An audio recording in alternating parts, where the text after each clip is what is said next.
How are you making a difference, Jonathan? Trying to make a difference for me is about giving back to people, trying to help them get from point A to point B, or as I say, point A to anywhere, because with using your imagination, you're able to not just go in a logical sense. It's really about inspiring people and trying to get them to understand how they get from the place they're currently at to the place that they really want to be. You have a very fancy title, Head of Innovation of Microsoft. What does it actually mean? I don't know what it means.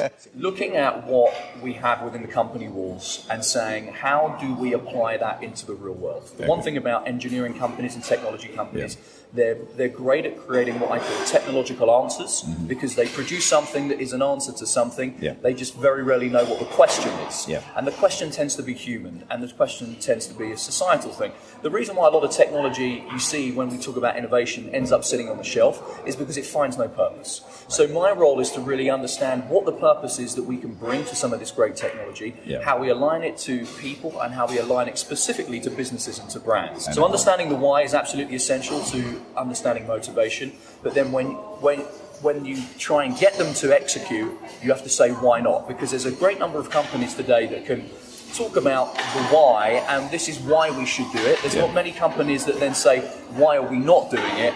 You learn more by failure than you do by success. Absolutely. If you look at a number of the companies that we champion, your Airbnbs or your Ubers, or name any company historically over the years that has been successful, you look at their strategies and you look at the companies that have failed and their strategies, and they're normally the same. There's normally very little difference, and we go back again talking about timing and luck.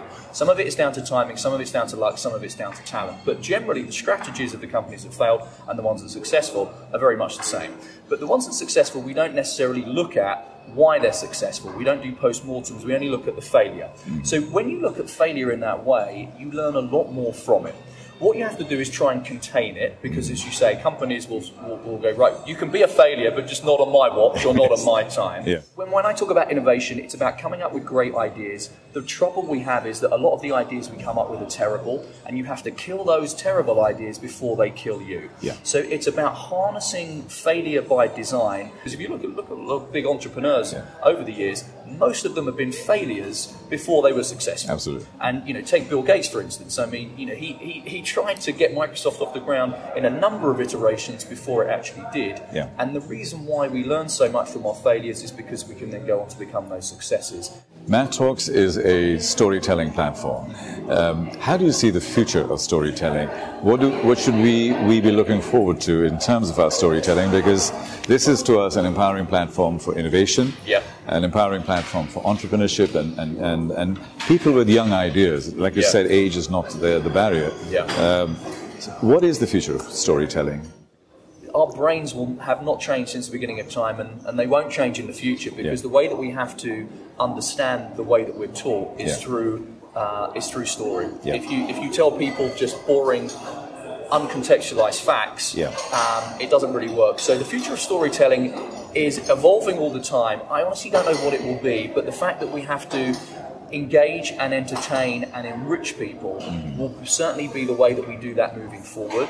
And when we think about, again, intelligence, age, if you're 80 in 20 years' time and your brain starts to go a little, you can still pull that intelligence down from the cloud. So age won't matter, but the way that we tell stories, the way that we tell our experiences, the way that we convey that to people will still be the same. It will just evolve over time. And maybe that's where, maybe we've just solved it here. Absolutely. Maybe the richness of humans in future society will be around how we tell the story rather than the ingredients that go into that. We become chefs of the ingredients of what makes a good story, not necessarily having to understand all those ingredients. It's the way we bring that experience together.